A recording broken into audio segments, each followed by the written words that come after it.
Most people think Yellowstone's biggest threat is the supervolcano, but that's not what the locals talk about when they're off the record. There's another story, one almost nobody will put their name on, because the people who were there say the government shut it down so fast it barely left a trace. This happened in late August of 2013, just outside West Thumb, on the south side of Yellowstone Lake, a time of year when the campgrounds are packed, the roads are full of rental cars, and tourists are still walking around well after dark. And that's exactly the problem. Too many people saw it. Most people who tell this story swear they don't believe in UFOs. They'll say that right up front. These are park workers, seasonal employees, retirees in RVs, and families who were just trying to get one last trip in before the fall chill. None of them were expecting to see something that would get quietly erased days later. But that's how the Yellowstone incident starts, not with a flash in the sky, not with a dramatic roar, but with a weird drop in sound that people didn't even recognize was happening until after it was over. Like the entire forest inhaled and forgot to exhale. It happened on the south edge of Yellowstone Lake, near West Thumb. If you stand on the shoreline at night, everything looks pitch black, except the faint reflection of the moon on the water. It's quiet, but not silent. You hear insects, the distant rumble of traffic on the loop, maybe a coyote somewhere out in the flats. That night was the same as any other late August night. Clear sky, full campground, people still milling around in flip-flops because the day had been warm enough to trick them into thinking summer wasn't over yet. The first person who noticed something off was a man named Rob, staying with his family in the West Thumb campground. He didn't see anything at first, he felt something. A pressure in his chest. The kind people compare to altitude sickness. His wife said she felt lightheaded at the same time. A woman 2 campsites over said her dog started whining under the picnic table. Whining so hard it woke up half the loop. All these reactions happened within seconds of each other, and nobody knew why. Then the sky went strange. Not brighter, not darker, just wrong. People described it differently, but the same idea kept showing up in their statements. Everything looked flat, like the light wasn't bending the way it normally does.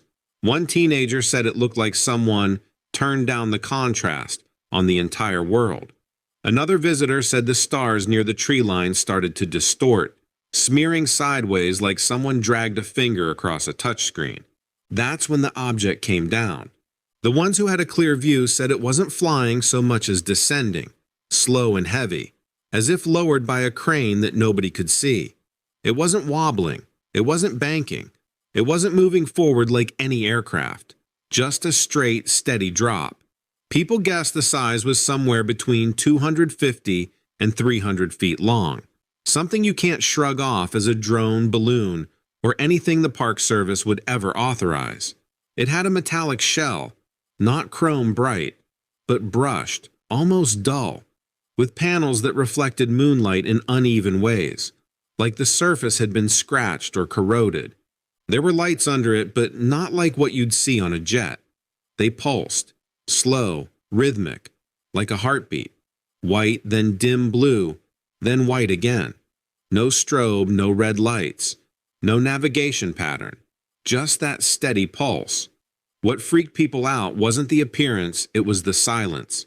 A 300-foot object dropping from the sky with zero wind displacement, zero vibration, zero sound.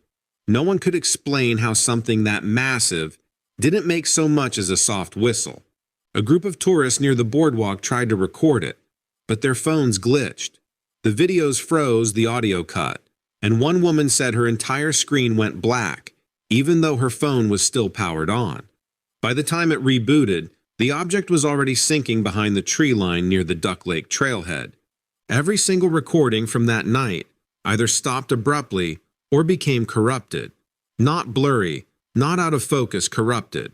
Files that couldn't even be opened. People didn't realize how strange that was until the next day when they compared notes and realized none of them got a clean clip. Rangers appeared almost immediately, which raised questions because nobody had radioed anything in yet. Visitors said they came in fast headlights off. Engines kept low like they knew exactly where they were going and why. Not the usual Rangers either. Some had full tactical vests, not standard issue. Others were wearing uniforms that didn't match any specific department. No patches, no name tags, nothing.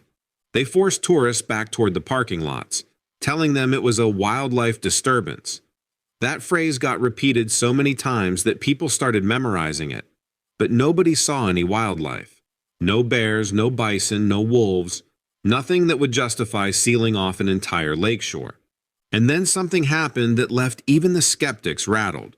Phones shut off. Watches shut off. Car alarms chirped spontaneously. RV generators sputtered and died. One man's pacemaker started beeping like it was losing calibration. All of this happened simultaneously for less than a minute, about 40 to 50 seconds. And then everything came back online like nothing happened. That was the moment people shifted from weird aircraft to something is very wrong here. Because nothing in Yellowstone and nothing man-made causes a synchronized shutdown of electronics across half a campground. And the object hadn't even been recovered yet. By midnight, the entire West Thumb area felt like it had been taken over by an agency that wasn't officially present. Not one ranger would answer a single question. If anyone asked what was happening, they were told to move back, stay behind the cones, or return to your vehicle. People who pushed harder were met with firm, rehearsed warnings. This area is temporarily restricted. You need to comply. And the tone wasn't what tourists were used to. It wasn't friendly. It wasn't apologetic. It was closer to a security operation than a standard park response. A group of people standing near the restroom building said they watched 3 black trucks arrive from the south entrance, moving at a pace that didn't match the usual speed limits. No license plates, no park service logos, just matte black bodies and tinted windows. 2 men stepped out of the lead truck carrying equipment cases the size of coolers. Someone asked if they were with FEMA. Another guessed Homeland Security. Neither got an answer. One man wearing a uniform with no identifying marks walked straight through the crowd without acknowledging anyone. He was carrying a tablet-like device with a thick reinforced casing and a blinking orange light on the back. Several people said the blinking increased whenever he pointed it toward the tree line where the object had gone down. Another man followed behind him with a silver cylinder on a strap, something that looked more like a scientific instrument than a piece of emergency gear. None of it made sense for a wildlife incident. The area near the trailhead was blocked by floodlights that weren't there earlier. Nobody saw them being set up. They were just suddenly on, lighting up the trees with a harsh white glow. You could see dust and pollen drifting through the beams, but you couldn't see past the first few rows of trees. There were people's silhouettes moving around inside the light, but no one close enough for their faces to show. Every few minutes, a loud metallic thump echoed from deep in the woods. Not rhythmic, not mechanical. More like the sound of something heavy being shifted or dragged. It carried through the trees in a low, vibrating way that made people instinctively step back. Some compared it to steel being dropped onto packed dirt. Others said it sounded like a vehicle hitting the ground. Nobody agreed on the exact description, but they all agreed on one thing. Something massive was being moved. The strange part was how the professionals on site reacted. They didn't run toward the sound. They didn't communicate on radios. They didn't even flinch. They acted like they expected it. Witnesses described seeing at least 8 figures in the wooded area who were definitely not rangers. They were wearing full-body suits, dark olive or charcoal gray, with face shields that reflected the floodlights. Some had thick cable-like attachments running from their helmets down to small packs on their backs. A few people said the outfits looked like hazmat suits, but slimmer, more fitted, and without the usual bright coloring. A woman who had been filming on her camcorder said the zoom picked up a smooth metallic curve on the forest floor part of the object, before her camera shut off with a soft click. When she tried to turn it back on, the battery registered as dead, even though she had fully charged it earlier that evening. A family near the parking lot said their SUV headlights flickered, then turned on by themselves. They hadn't touched the key fob. The interior lights glowed faintly, like the electrical system was being externally manipulated. It lasted maybe 5 seconds, but it was enough to shake them up. The shutdown that happened earlier when phones, watches, and generators died wasn't a one-time event. Smaller bursts kept happening, shorter this time, just a second or two. Enough to make screens blink, enough to make hair on forearms stand up like static. A man sitting on the hood of his rental felt his entire body tingle, the same way you feel when you're too close to a live transformer. These pulses always coincided with noise coming from the forest, as if whatever was being moved or examined was giving off its own field. One of the strangest moments happened when a ranger stepped too close to the established line. Someone behind him, one of the plain uniformed men, grabbed his vest and yanked him back. Not roughly, just decisively, like someone correcting a rookie. The ranger looked embarrassed, almost afraid. He never got close to that boundary again. By around 1 a.m., the tone shifted. Witnesses say they heard 3 deep booms, not explosive, more like pressurized impacts. After each one, the floodlights dimmed for a moment, then stabilized. A visitor from Idaho said he saw sparks through the trees, followed by a brief flash of bright blue, then nothing. The booms came from different points in the woods, not in a single spot.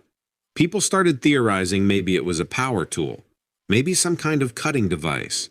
Maybe they were dismantling whatever landed. But nobody could explain why the ground shook slightly with each boom. A group of 5 tourists who had been watching quietly were approached by 2 unmarked personnel. They were asked to delete any photos or recordings for safety reasons related to unstable equipment. The tourists refused. One of the men in uniform told them that if they didn't comply, law enforcement would be involved. The tourists deleted the files. Others reported similar encounters. Some said their phones were taken for inspection, then returned with missing images. A few claimed they were threatened with ejection from the park. The entire operation ran with the same pattern. No explanations, no names, no identifying badges, and complete control of every inch of land between the tree line and the lake. And still, at this point in the night, the object was only half secured. Nobody had slept. People were slumped in camp chairs, wrapped in blankets or sweatshirts, watching the tree line like it might open up and explain itself. A few RVs had left earlier in the night, escorted out by rangers who were suddenly very strict about where vehicles could go. Those who stayed noticed something else. Nobody had been allowed to re-enter the loop since the shutdown started. Once you were out, you stayed out. The first sign that something big had changed came just after sunrise. The floodlights were still on, but the color of the light filtering through the branches was different. It had a slight brown tint to it, like dust or smoke was hanging in the air beyond what anyone could see. A smoky smell drifted across the campground. Not wood smoke, not plastic, but something sharp and metallic. Some people compared it to welding fumes. Others said it smelled like a hot engine after towing a heavy load uphill. Around 6:30 a.m., the operation inside the woods went from controlled to urgent. More trucks arrived from the south entrance, kicking up dust as they pulled in. These weren't blacked out ones like earlier. These had tarp-covered beds and stacks of folded fencing strapped to the sides. They looked like construction vehicles the park sometimes used for trail repairs, except nobody had ever seen them show up this fast, especially not at sunrise, especially not without warning. Several men climbed out of one of the trucks wearing reflective vests, the kind road crews wear but completely clean. Too clean, like they'd never been used. No scratches, no dirt, no fading. They looked brand new because they probably were. These guys weren't construction workers. They were assigned construction workers. Someone inside the tree line shouted something, couldn't make out the words, but the tone was clipped, urgent. A deep grinding noise followed, like metal scraping against hardened earth. Even from the parking lot, you could feel it in your feet. Whatever they were moving wasn't just heavy, it was resisting. A man who had been watching from the hood of his pickup said he caught a glimpse between the trees when 2 personnel shifted positions. He saw a curved metallic surface, slanted upward at about a 30-degree angle.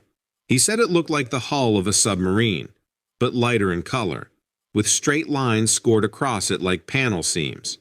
He only saw it for maybe 2 seconds, but he swears it was at least 20 feet tall, where it stuck above the ground.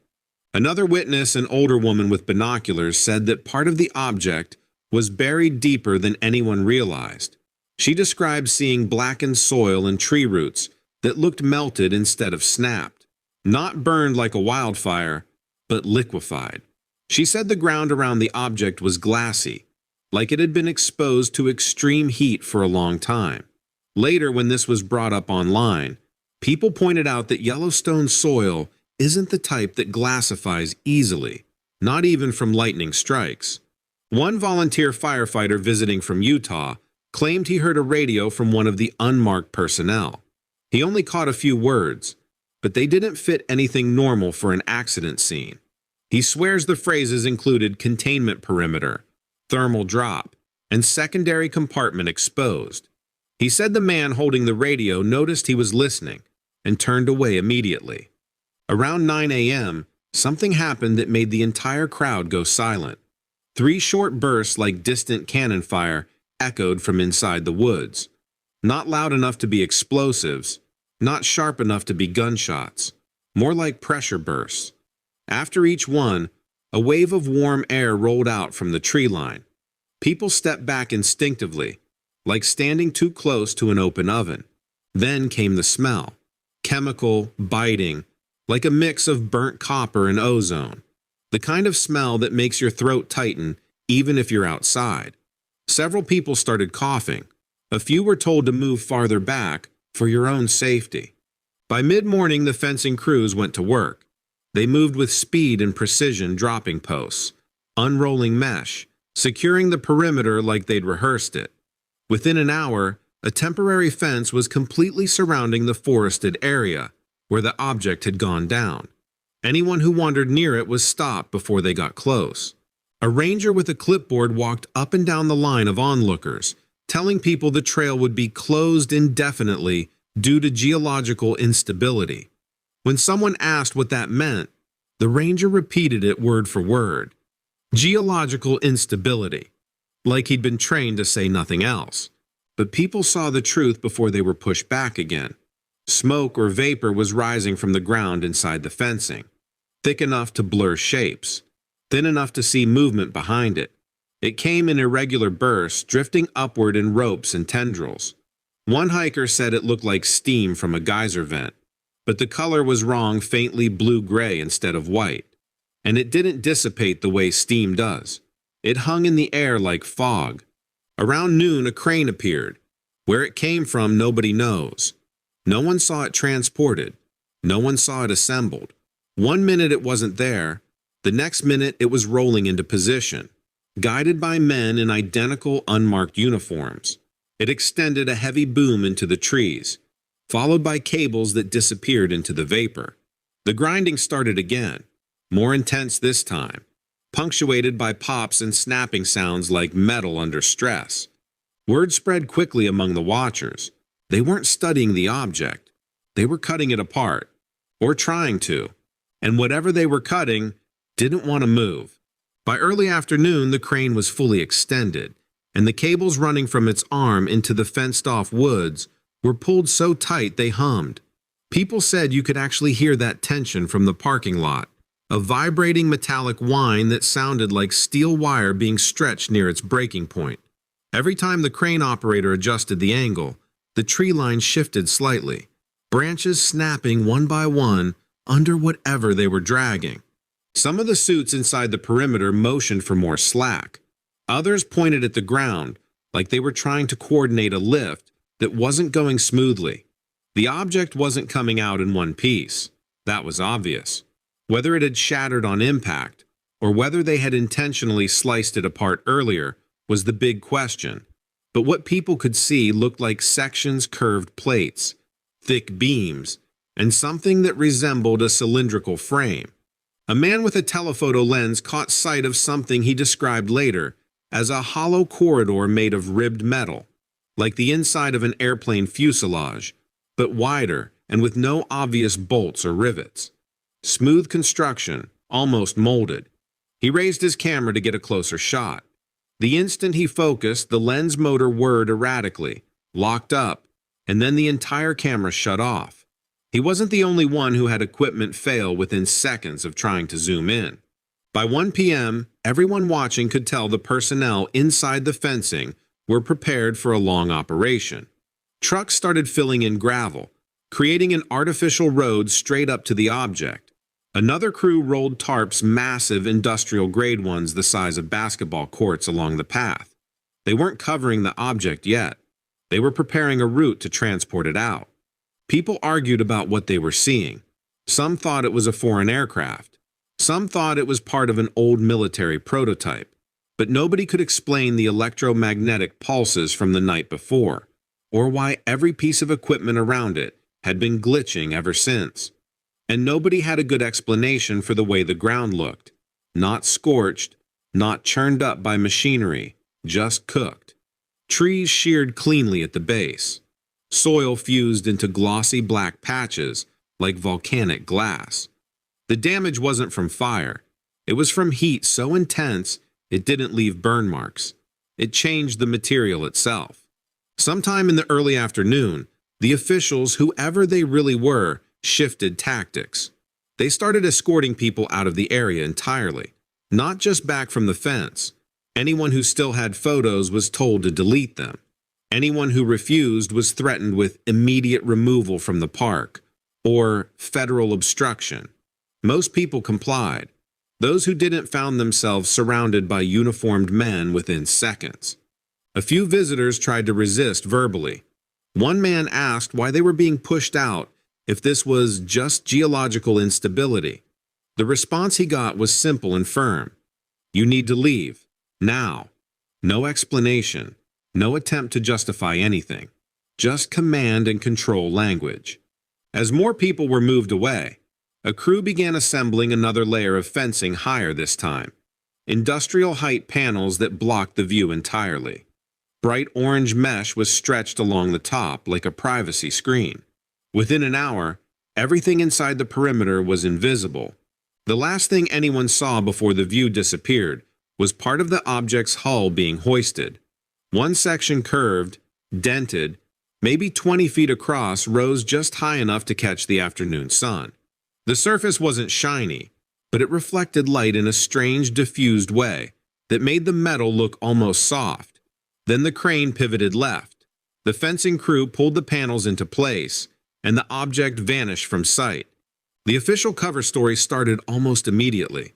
Visitors who returned to the area the next day found signs posted around West Thumb warning of temporary trail closures due to hazardous ground conditions. Nothing about an incident, nothing about an object. The public notice boards at the visitor center mentioned thermal activity fluctuations and protective closures for visitor safety, all normal-sounding language. Except nobody had ever heard of a thermal event causing electronics to fail across multiple campsites. Within 72 hours, contractors were already laying down fresh gravel, reseeding disturbed areas, and moving heavy equipment out. Some of the crews wore NPS uniforms. Some did not. By the end of the week, a brand new footpath had been built around the affected area, with a fresh sign explaining that part of the forest was ecologically sensitive. That was it. No mention of anything falling from the sky. No official report of a crash. No news articles. No press releases. Nothing. But here's what stuck with the people who were there. The night everything happened, the sky didn't behave normally. The stars bent. Light shifted. Every device in the vicinity shut off, like someone hit a switch. The ground didn't burn, it liquefied. Rangers acted like they weren't in charge. Men with no insignias ran the entire scene. And whatever landed was big enough, heavy enough, and strange enough that they had to cut it apart and haul it out before sunrise. Too many people saw it. Too many devices failed. Too many stories matched. And yet somehow, the entire incident vanished from public record. The only proof left is the memories of the people who were standing on that shoreline, watching something the government clearly didn't want in daylight. Whatever came down in Yellowstone that night wasn't a drone. It wasn't a plane. It wasn't a balloon.